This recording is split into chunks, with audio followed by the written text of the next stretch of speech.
வாழ்க வளமுடன். நம் உடல்நலம் நம் கையில். நீங்கள் இயற்கை மருத்துவம் அல்லது மாற்று மருத்துவ முறைகளில் எந்த புக்கு படித்தாலும் இந்த திருக்குறள் கண்டிப்பாக இருக்கும். அதாவது, மருந்து என வேண்டாவாம் யாக்கைக்கு அருந்தியது அற்றது போற்றி முனின். மருந்து என்று நம் உடலுக்கு தேவையில்லை. அதாவது யாக்கை என்றால் உடம்பை குறிக்கிறது. எப்பொழுதுன்னு கேட்டிங்கன்னா, அருந்தியது நாம் சாப்பிட்ட உணவானது அற்றது நம்ம உடம்பை விட்டு வெளியேறி விட்ட பிறகு நாம் சாப்பிட்டோமானால் நமக்கு மருந்தே தேவையில்லை அப்படின்னு திருக்குறள் சொல்லியிருக்காங்க. இது மிக ஆழ்ந்த கருத்து. நீங்கள் யோசிச்சு பாருங்க. எளிமையான விஷயம்தான். சாப்பிட்டோம் அப்படின்னா, அந்த காலத்தில் 2 வேளை தான் சாப்பிட்டாங்க. காலையில் மாலையில் 2 வேளை தான் சாப்பிட்டாங்க. காலையில் சாப்பிட்ட சாப்பாடு செரித்து மாலையில் அவங்க மலம் கழிச்சிட்டு தான் குளிச்சுட்டு அதுக்கப்புறமா தான் சாப்பிடுவாங்க. அதே மாதிரி காலையில் எழுந்திரிச்சு மலம் கழித்த பிறகு குளித்து விட்டு மற்ற வேலையெல்லாம் செஞ்சுட்டு தான் காலை உணவை சாப்பிடுவாங்க. 2 வேளை தான் உணவு உண்பார்கள். 1 வேளை உண்பவன் யோகி, 2 வேளை உண்பவன் போகி. போகம்னா இல்லற வாழ்க்கை, ஆண் பெண் வாழ்க்கை குறிக்கக்கூடியது. ஸோ 3 வேளை உண்பவன் ரோகி அப்படின்றாங்க. இப்போ ரோகி குஷ்டரோகம் சொல்கிறாங்க இல்லைங்களா? ரோகினா நோயாளி. ஸோ நம்ம எல்லாம் 3 வேளை சாப்பிட்றோம், 4 வேளை சாப்பிட்றோம், 5 வேளை சாப்பிட்றோம். அந்த 2 வேளை சாப்பாட்டுக்கு நடுவில் ஒரு மினி சாப்பாடுலாம் சாப்பிட்றோம், ஸ்நாக்ஸ்ன்ற பேரில். ஸோ அதெல்லாம் எந்த அளவுக்கு குறைச்சிக்கிறோமோ அந்த அளவுக்கு நல்லது.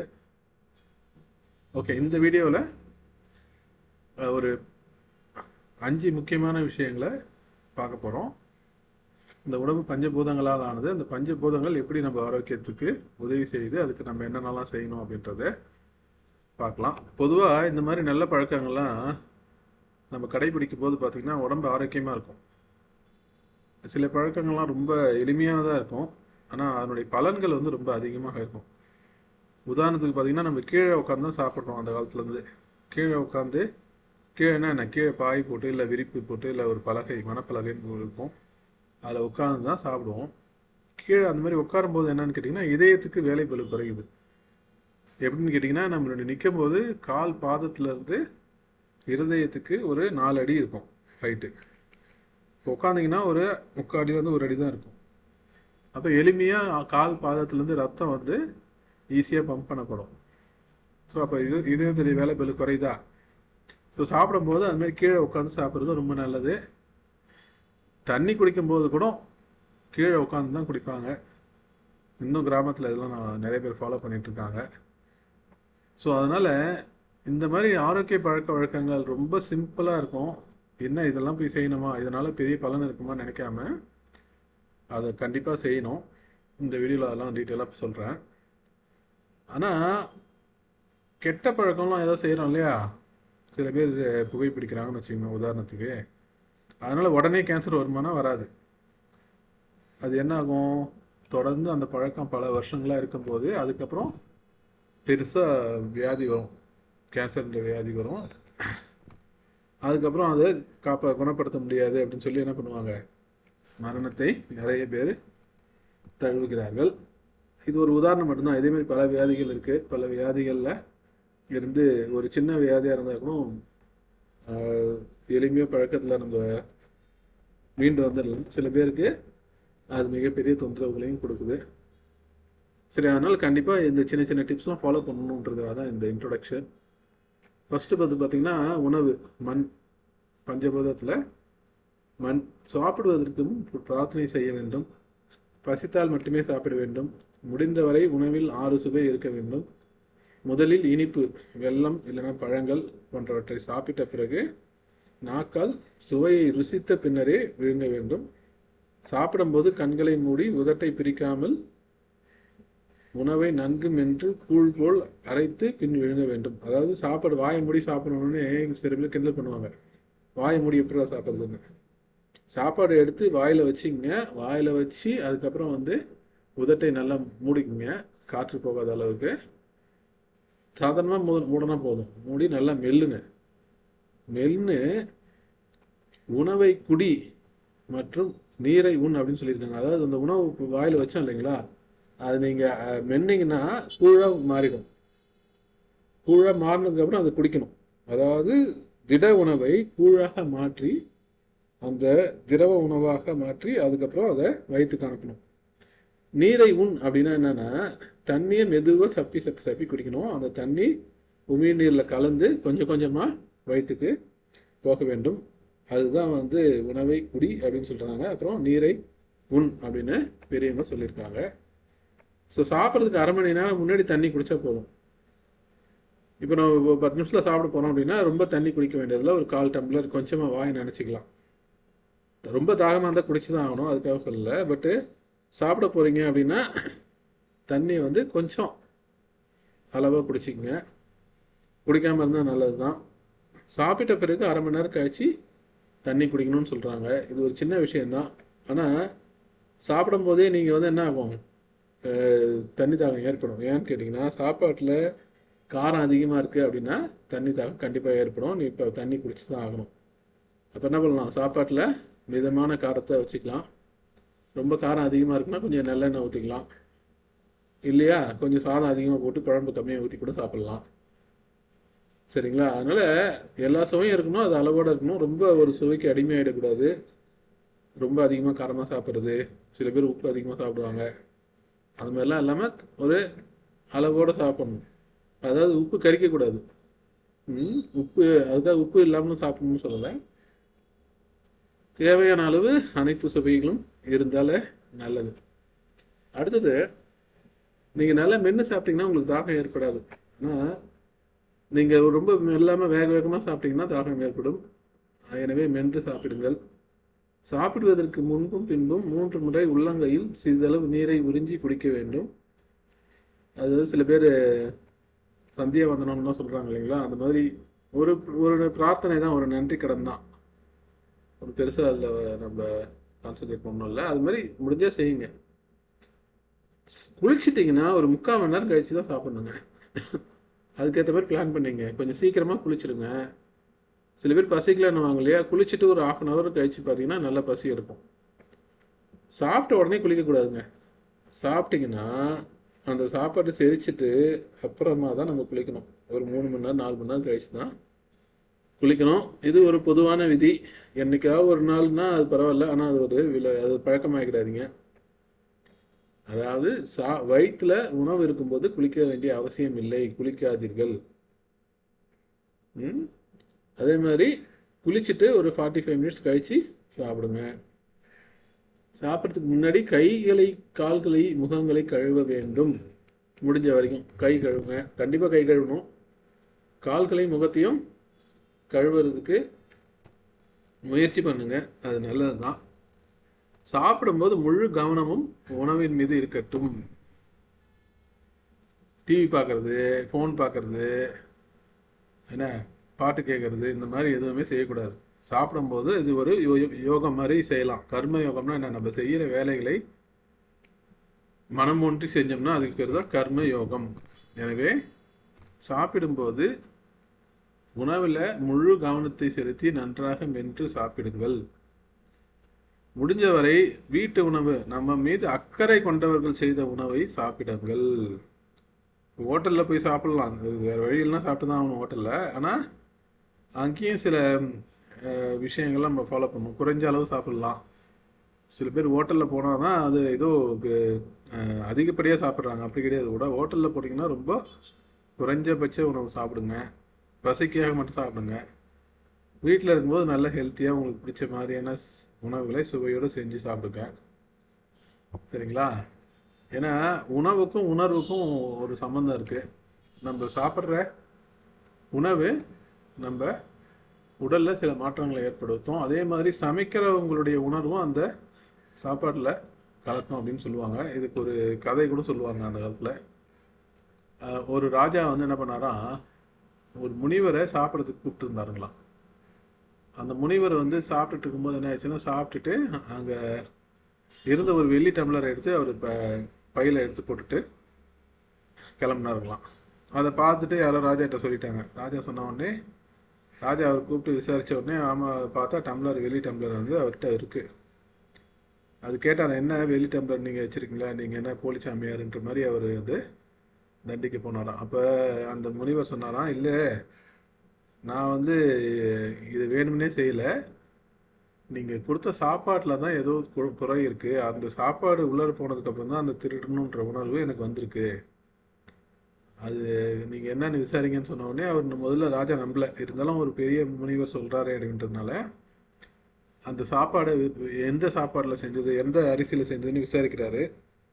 அப்போ அங்கே விசாரித்து பார்க்கும்போது காவலர்கள்லாம் என்ன சொல்லியிருக்காங்க, இந்த மாதிரி போன மாதம் வந்து நம்ம திருடர்கள்லாம் பிடிச்சோம், திருடர்கள்லாம் அரிசி திருடிட்டு போனாங்க, அப்போ வந்து பிடிச்சி திருடர்கள்லாம் கைது பண்ணிட்டோம், அந்த அரிசியெல்லாம் என்ன பண்ணுறதுன்னு கேட்டதுக்கு நீங்கள் ராஜா என்ன சொல்லிட்டாரு, நம்ம சமையல் ரூமில் எடுத்து கொடுத்துருங்க அப்படின்னு சொல்லியிருக்காரு. அதனால் அந்த திருடர்கள் திருடிய அரிசியில் தான் அந்த சமையலை செஞ்சுருக்காங்க. ஸோ அந்த உணவை சாப்பிட்ட ஒரு முனிவருக்கும் அந்த திருடணுன்ற எண்ணம் ஏற்பட்டதாக அந்த கதையில் சொல்கிறாங்க. இது எதுக்காகனா, இது கற்பனை கதையா உண்மை கதையான்றத பதிலாக இதுலேருந்து நம்ம தெரிஞ்சுக்க வேண்டியது என்னென்னா, ஒரு ஒரு உணவுக்கும் ஒரு உணர்வு இருக்கிறது அப்படின்றத நம்ம தெரிஞ்சுக்கணும். அதனால் வீட்டில் செய்யக்கூடிய உணவை செஞ்சு சாப்பிடுங்க. நீங்கள் மனவளக்கலை அன்பர்களாக இருந்தால் உங்களுக்கு சொல்லி கொடுத்துருப்பாங்க, ஹோட்டலில் போய் சாப்பிட்றதுக்கு முன்னாடி சிறிதளவு உணவை எடுத்து ஒரு சின்ன பிரார்த்தனை பண்ணிவிட்டு காயகல்ப பயிற்சியை செஞ்சு லைட்டாக காயகல்ப பயிற்சி ஒரு 10 அஷ்னி முத்திரை ஒரு ஓஜஸ் மூச்சு செஞ்சுட்டு சாப்பிடுங்கன்னு சொல்லி கொடுத்துருப்பாங்க. அதையும் ஃபாலோ பண்ணலாம். சரி, காலையில் எழுந்திரிச்ச உடனே ஒரு 2 முதல் 4 டம்ளர் வெது வெதுன்னு என்ற நீர், அதாவது பச்சை தண்ணீர், ரொம்ப ஐஸ் வாட்டர் பால்லாம் இல்லாமல் வெது வெதுன்ற தண்ணி குடிங்க. ரொம்ப சூடாக வேணாம், கொஞ்சம் லுக்வார்ம் வாட்டர்னு சொல்கிறாங்க இல்லைங்களா, அந்த மாதிரி தண்ணி குடித்தா உடம்புக்கு நல்லது. அதாவது அது என்ன சொல்கிறாருன்னா, ஒருத்தர் வீட்டை காலையில் எழுந்த உடனே பெருக்கிறோம் இல்லைங்களா, சுத்தம் பண்ணுறோம் இல்லையா, அதே மாதிரி குடலையும் சுத்தம் பண்ணுறதுக்கு காலங்காலத்தில் இந்த வெந்நீர் வந்து உதவும். சில பேர் வந்து எலுமிச்சை சாறு தேன் போட்டு குடிப்பாங்க, சில பேர் இஞ்சி சாறு குடிப்பாங்க, சில பேர் வந்து நெல்லி சாறு குடிப்பாங்க. பட் ஏதாவது ஒன்று இயற்கையான முறையில் ஒரு தண்ணீர் காலங்காலத்தில் குடிக்கிறது உடம்புக்கு ரொம்ப ரொம்ப நல்லது தான். அதுக்கப்புறம் குடி தண்ணீரை பொறுத்த வரைக்கும் நிலத்தடி நீரே ஆரோக்கியமானது. தாகம் எடுத்தால் உடனடியாக தேவையான அளவு தண்ணீர் குடிக்க வேண்டும். நீரை சுத்தம் செய்ய மண்பானையில் 2 மணி நேரம் வைத்த பிறகு பயன்படுத்தவும். இது வெயில் காலத்தில் மண்பானையை பயன்படுத்தலாம், மழை காலத்தில் குளிர் காலத்தில் ரொம்ப சில்லுன்னு இருக்கும், அது பயன்படுத்த முடியாது. சிறுநீர் கழித்தால் உடனே நீர் அருந்த வேண்டும். நீரை மெதுவாக சப்பி குடிக்க வேண்டும் அப்படின்னு ஏற்கனவே சொல்லியிருக்கேன். பருத்தி ஆடையில் நீரை வடிகட்டி குடிக்கலாம். சில பேர் வாழைப்பழ தோலை வந்து தண்ணியில் போட்டிங்கன்னா அது சுத்தமாக வந்துன்றாங்க. சில பேர் தேத்தான் கொட்டைன்னு சொல்கிறாங்க. தேத்தான் கொட்டையை வந்து பானையில் உள்ளார தேய்ச்சிட்டிங்கன்னா அதுவும் வந்து இந்த தண்ணீரை சுத்தம் பண்ணணும்னு சொல்கிறாங்க. நீங்கள் வாட்டர் பியூரிஃபையரில் போடுறாங்களே, இப்போ ஆர்ஓ வாட்டர் குடிக்கலாமா குடிக்க வேணாமா, அதெல்லாம் வந்து பெரிய சர்ச்சையெல்லாம் நடந்தது இல்லையா. இப்போ இந்த ஆர்ஓ வாட்டரில் வந்து டிடிஎஸை சுத்தமாக குறைக்குது. அதே சமயத்தில் இந்த ஆர்ஓ வாட்டரை டிடிஎஸை அட்ஜஸ்ட் பண்ணுற மாதிரிலாம் மெத்தட் வந்து போச்சு. அதில் சாதாரணமாக ஆர்ஓ வாட்டர்லாம் 50 தான் இருக்கும், 50 தான் இருக்கும் டிடிஎஸ்ஸு. அதை கொஞ்சம் அட்ஜஸ்ட் பண்ணி 200 அந்த அளவுக்கு வச்சு குடிக்கலாம். ஒரு 400 டிடிஎஸ் இருக்கிற வரைக்கும் குடிக்கலான்றது நிறைய பேர் சொல்கிறாங்க. நீங்கள் அதெல்லாம் கூகுள் பண்ணி பாருங்கள். ஸோ வாட்டர் ஃபில்டர் தேவைப்பட்டால் யூஸ் பண்ணுங்கள். ரொம்ப அழுக்காக இருக்குது அப்படின்னா அதான் யூஸ் பண்ணி ஆகணும். டிடிஎஸ் ரொம்ப அதிகமாக இருக்குது, 1000 இருக்குது, 2000 இருக்குன்னா கண்டிப்பாக வாட்டர் ஃபில்டர் யூஸ் பண்ணி தான் ஆகணும். அதுக்காக வாட்டர் ஃபில்டரில் வந்து ரொம்ப குறைச்சி 50 டிடிஎஸ் தேவையில்லை. ஒரு 200 டிடிஎஸ்ன்றது உடம்புக்கு நல்லது. டிடிஎஸ் கண்டிப்பாக வேணும், அது அதிகமாக தான் இருக்கக்கூடாது. சரிங்க. 3வது விஷயம் காற்று. வீடு, அலுவலகம், தொழிற்சாலை, படுக்கை அறை என எங்கும் எப்பொழுதும் நல்ல காற்று உள்ளே வந்து வெளியே செல்லும் வகையில் காற்றோட்டமாக இருக்க வேண்டும். தூங்கும் பொழுது ஜன்னல்களை திறந்து வைக்கலாம், இல்லையெனால் எக்ஸாஸ்ட் ஃபேனை பயன்படுத்துங்கள். கொசு கடிக்காமல் இருக்க கொசுவலையை மட்டுமே பயன்படுத்த வேண்டும். இந்த மாதிரி தூங்கும் போது நம்மளுக்கு ஆகாய சக்தி கிடைக்குது, சரிங்களா. ஸோ நிறைய பேர் ஏசியில் படுக்கிறாங்க, கேட்டதுக்கு கொசு கடின்னு சொல்லுவாங்க. கொசு கடிக்காமல் இருக்கணும்னா கொசு வலை பயன்படுத்தினாலே போதும், ரொம்ப நல்லது. ஏசியில் படுக்கும்போது என்ன ஆகுன்னு கேட்டிங்கன்னா, நம்ம கதவு ஃபுல்லாக அடைச்சிடுறோம் இல்லைங்களா, அப்போ உள்ள காற்று வந்து வெளியே போகல, வெளியிலேருந்து காற்று உள்ளே வரல. ஸோ அந்த காற்றுல இருக்கக்கூடிய ஆக்சிஜனை மறுபடியும் மறுபடியும் நம்ம சுவாசிச்சுட்டே இருப்போம். அது ஒரு அடிப்படையான விஷயம்தான். அதேமாரி உடம்புடைய டெம்பரேச்சர் பார்த்தீங்கன்னா 37 டிகிரி செல்சியஸ். ஆனால் ஏசியில் நம்ம 15 வைக்கிறோம், 20 வைக்கிறோம். அப்போ ஒரு ஒரு செகண்ட் உடம்பு என்ன பண்ணணும், அந்த டெம்பரேச்சரை மெயின்டைன் பண்ணுறதுக்கு உடம்புல இருந்து எனர்ஜியை செலவழிச்சிக்கிட்டே இருக்கும். அதனால் ஏர் கண்டிஷனில் படுக்காமல் இருக்கிறது ரொம்ப ரொம்ப நல்லது. பொதுவாக வடக்க தலை வச்சு படுக்க வேணாம்னு சொல்லுவாங்க. அதேமாதிரி சாப்பிட்றதுக்கு முன்னாடி டீ காஃபிலாம் சாப்பிடாம இருந்தால் நல்ல தூக்கம் வரும். ரொம்ப வெறும் தரையிலையும் படுக்க வேணாம், ஒரு பாய் போட்டு இல்லைன்னா ஒரு பெட்ஷீட் அந்த மாதிரி போட்டு படுங்க. ஸோ ரொம்ப உடல் உழைப்பு இருக்கவங்க தானாகவே அது தூங்க வந்துடும். உடல் உழைப்பு இல்லாதவங்க படுத்துட்டு இருந்தாலே போதும், உடம்பு தானாக அதாவது புத்துணர்ச்சி ஏற்படும். அதாவது சில பேர் தூக்கம் வரலன்னு சொல்கிறாங்க இல்லையா, தூக்கம் வரலன்றதே ஒரு பெரிய மாயை. எல்லாருமே தூங்கியிருப்பாங்க. என்னென்னா ஒரு 8 மணி நேரம் தூங்கினாங்கன்னா நடுவில் ஒரு 10 தடவை டிஸ்டர்பன்ஸ் ஆகிருக்கும், அதிகபட்சம் சொல்கிறேன். இல்லை ஒரு 4 தடவை கூட டிஸ்டர்பன்ஸ் ஆகிருக்கும், முழிப்பு வந்திருக்கும். ஆனால் ஒரு ஒரு டைம் ஒரு 2 நிமிஷம் முழிப்பு வந்தால் கூட அவங்க என்ன சொல்லுவாங்க, நைட்டு ஃபுல்லாக நான் தூங்கவே இல்லைன்னுவாங்க. ஆக்சுவலாக அவங்க 10 தடவை டிஸ்டர்பன்ஸ் ஆகிருக்கு, 10 தடவை ஒரு 2 நிமிஷம்னா ஒரு 20 நிமிஷம் தான் அவங்க தூங்காமல் இருந்திருப்பாங்க. ஸோ மீதி வந்து பார்த்திங்கன்னா ஒரு 7.5 மணி நேரம் நல்லா தூங்கியிருப்பாங்க. இதை புரிஞ்சுக்கிட்டா போதும், ஓகே நம்ம இத்தனை மணி நேரம் நல்லா தூங்கியிருக்கோம், நடுவில் கொஞ்சம் தொந்தரவு வந்திருக்கு. அந்த மனோபாவம் கண்டிப்பாக இருந்ததுனாலே நம்ம தூங்கலை அப்படின்னு நினைக்க வேணாம்.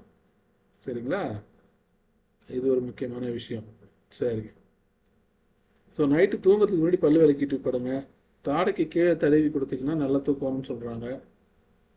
தூக்கம் ஓய்வு அப்படின்ற வித்தியாசம் யோசிச்சு பாருங்க, உங்களுக்கே தெரியும். அப்புறம் தலையில் உச்சிக்கும் சுழிக்கும் நடுவில் மசாஜ் செய்தால் நன்றாக தூக்கம் வரும். ஸோ உடம்புடைய வெப்பநிலை 37 டிகிரி செல்சியஸ், எனவே ஏசியில் படுக்காதீங்க நான் சொல்லிட்டேன். அதேமாரி குளிரூட்டப்பட்ட உணவுகளையும் சாப்பிடாதீங்க. ஐஸ்கிரீமு, இந்த கூல்ட்ரிங்க்ஸு இதெல்லாம் சாப்பிட்டு 20 வருஷத்துக்கு மேலே ஆயிடுச்சு. அதனால் நம்ம சாப்பாடு 37 டிகிரி நம்ம உடம்பு இருக்கணும், அந்த அளவுக்கு சூடு இருந்துச்சுன்னா நல்லது தான். இயற்கை உணவை தவிர நம்ம சமைச்ச உணவுக்கு இந்த விதி பொருந்தும். இயற்கை உணவு வந்து அது ஒரு வெப்பநிலையில் இருக்கும், பட் அது உடம்பு காம்பன்சேட் பண்ணிக்கலாம். ஏன்னா அது இயற்கையான உணவுன்றதுனால அவ்வளோ சத்து பொருட்கள் கிடைக்குது. சரிங்க, அடுத்தது உழைப்பு. உடலுக்கு ஏற்ற உழைப்பு வேணும், உழைப்புக்கேற்ற உணவு வேணும். உழைப்பு இல்லைன்னா எக்ஸசைஸாவது பண்ணலாம், சின்ன சின்ன எக்ஸசைஸ் பண்ணலாம். மனவளக்கலையில் எளிய முறை உடற்பயிற்சி இலவசமாக அனைத்து மன்றங்களிலும் சொல்லிக் கொடுக்குறாங்க. எளிய முறை உடற்பயிற்சி நீங்கள் வேதாத்ரி மகிழ்ச்சின்னு போட்டிங்கனாலே வரும் யூடியூப்பில். ஸோ அதனால் எல்லா உடலுக்கு எல்லா பகுதிக்கும் ஒர்க் கொடுக்கும்போது, வேலை கொடுக்கும்போது அங்கே ரத்த ஓட்டம் இருக்கும். ரத்த ஓட்டம் இருக்கிறதுனால உடல் உழைப்பு இருக்கிறதுனால ரத்த ஓட்டம் இருந்துச்சுன்னா என்ன ஆகுன்னு கேட்டிங்கன்னா, அங்கே இருக்கக்கூடிய செல்களில் அழுக்குகள் எல்லாம் வெளியேறும். ஸோ இன்னொரு முக்கியமான விஷயம் நிணநீர் ஓட்டம்னு சொல்கிறாங்க, மருத்துவர்கள்லாம் அதை பரிந்துரைக்கிறாங்க. நிணநீர் ஓட்டம் வந்து கண்டிப்பாக உடல் உழைப்பு இருந்தால் மட்டுமே ஓடும் அப்படின்றத எல்லா மருத்துவர்களும் சொல்கிறாங்க. அதற்காகவாவது நாம் கண்டிப்பாக உடலை உழைப்பு உடற்பயிற்சி கண்டிப்பாக செய்ய வேண்டும்.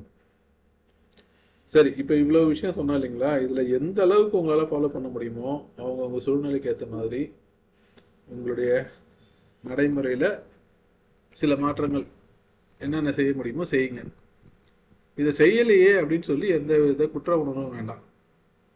சரிங்களா, இதெல்லாம் சின்ன சின்ன விஷயம். இதெல்லாம் செய்யும்போது நம்மளுக்கு பெருமளவில் பணம் மிச்சம் பண்ணுது. நீங்கள் ஆரோக்கியமாக வாழணும்னு ஆசைப்பட்டீங்கன்னா மாதம் வந்து ஒரு 5000லேருந்து 10,000 ரூபா உங்களுக்கு மிச்சமாகும். அதாவது நீங்கள் மருத்துவ செலவு மட்டும் நான் சொல்லலை, நம்ம செலவழித்து வாங்கி சாப்பிட்றோம் இல்லைங்களா, அந்த செலவினங்கள்லேருந்து நம்ம ஒரு 5000 10,000 மிச்சப்படுத்தலாம். பேக்கெட்டில் வந்த ஃபுட்ஸு, பிஸ்கெட்டு இதெல்லாம் சாப்பிட வேண்டிய அவசியமே இல்லை. பசிச்சா மட்டும் தேவையான உணவுகளை நம்ம வீட்டிலே ஒரு கேரட்டு சாப்பிட்லாம், பீட்ரூட் துருவி சாப்பிட்லாம், தேங்காய் சாப்பிட்லாம், இல்லை பொட்டுக்கடலை கூட சாப்பிட்லாம், இல்லை மல்லாட்டை வேர்க்கடலை இருக்குது, எவ்வளவோ நம்மளுடைய உணவுகள் இருக்குது, அதெல்லாம் தேவையான அளவு சாப்பிட்டுக்கலாம். இது வந்து பார்த்தீங்கன்னா ஒரு பேக்கரியில் வாங்குகிற ஐட்டத்தை விட இதெல்லாம் பொருளாதாரத்தில் ரொம்ப கம்மியாக இருக்கும். ஸோ 1 கிலோ பழம் வந்து ஒரு 100 ரூபா அப்படின்னா அதிகமாக நம்ம ஃபீல் பண்ணுறோம். ஆனால் 1 கிலோ ஸ்வீட் வந்து 1000 ரூபான்னா கூட அது வந்து நெய் மைசூர் பாக்கு, முந்திரி கேக்கு அதெல்லாம் வாங்கி சாப்பிட்றோம். அது தேவையில்லை, அவ்வளவு காசு செலவு பண்ணி அந்த ஸ்வீட்டை வாங்கி சாப்பிட வேண்டிய அவசியமே கிடையாது. அதனால உடம்புக்கு நல்லதை விட கெட்டது தான் அதிகமாக இருக்குது. சரிங்களா? அதனால் நீங்கள் பழங்கள் வாங்கி சாப்பிடலாம். பழங்களை மட்டுமே ஒரு வேளை உணவாக சாப்பிடலாம். முளைக்கட்டிய தானிய வகைகளை சாப்பிடலாம். சுண்டல்லாம் செஞ்சு சாப்பிடலாம். இயற்கை உணவு ஒரு நாளைக்கு ஒரு வேளையாவது இயற்கை உணவு சாப்பிடலாம். அடுத்தது ஆவியில் வேக வச்ச உணவுகளை சாப்பிடலாம். இட்லி, இடியாப்பம் அதெல்லாம் ரொம்ப நல்லது. அதுக்கப்புறம் பார்த்தீங்கன்னா உங்களுக்கு சாதாரண சாப்பாடு, இட்லி, சாதம், குழம்பு இதெல்லாம் வச்சு சாப்பிடலாம். அதுக்கப்புறம் தான் வந்து எண்ணெயில் பொறுத்து வறுத்த உணவுகள்லாம் சத்து பொருள்கள் மிகவும் அதிகமாக அழிக்கப்பட்டிருக்கும். அதனால தான் டீப் ஃப்ரைலாம் சொல்கிறாங்க இல்லைங்களா? அது மாதிரி டீப் ஃப்ரைடு ஃபுட்டை வந்து முழுக்க அவாய்ட் பண்ணிங்கன்னா என்ன ஆகும்? எண்ணெய் மிச்சமாகும், வீட்டுக்கு எண்ணெய் செலவு மிச்சமாகும். எப்பயாவது ஒரு நாள் சாப்பிடலாம். சொல்லுவாங்க அந்த காலத்தில் வந்து வருஷத்துக்கு ஒரு நாள் தான் இட்லி தோசைலாம் சாப்பிடுவாங்களாம். இப்போ வந்து அதை நம்ம டெய்லி சாப்பிட்டுட்ருக்கோம். எனவே ட்ரை பண்ணுங்கள், இந்த மாதிரி விஷயங்கள்லாம் ஃபாலோ பண்ணுங்கள். முடிஞ்ச வரைக்கும் இதை மற்றவங்களுக்கு ஷேர் பண்ணுங்கள். நீங்கள் 4 பேருக்கு சொல்ல என்ன ஆகுனா உங்களுக்கும் அதெல்லாம் ஃபாலோ பண்ணணும்னு ஒரு மைண்ட் செட் வரும். நீங்கள் ஃபாலோ பண்ணி இதனோட பலன்களை நீங்கள் அனுபவிக்கும் போது நீங்களும் சந்தோஷமாக இருப்பீங்க, மற்றவங்களும் உங்களால் சந்தோஷமாக இருப்பாங்க. நன்றி. வாழ்க வளமுடன். நம்ம சேனலில் வேதாத்ரி மகரிஷியோடைய கருத்துக்கள்லாம் எளிமையான விஷயங்களா, மக்களுக்கு தேவைப்படக்கூடிய விஷயங்கள்லாம் சொல்லியிருக்கோம். நம்ம சேனலில் இருக்க மற்ற வீடியோவும் செக் பண்ணி பாருங்கள். ஸோ இந்த ஆரோக்கிய வாழ்வு அப்படின்னு ஒரு புத்தகம் இருக்குது. அந்த புத்தகத்துடைய லிங்க் நான் இங்கே கொடுக்குறேன், அதையும் செக் பண்ணி பாருங்கள். ஒரு 3 hours வீடியோ ரொம்ப பயனுள்ளதாக இருக்கும். பல ஆரோக்கிய குறிப்புகள்லாம் அதில் அடங்கியிருக்கு. நன்றி. வாழ்க வளமுடன்.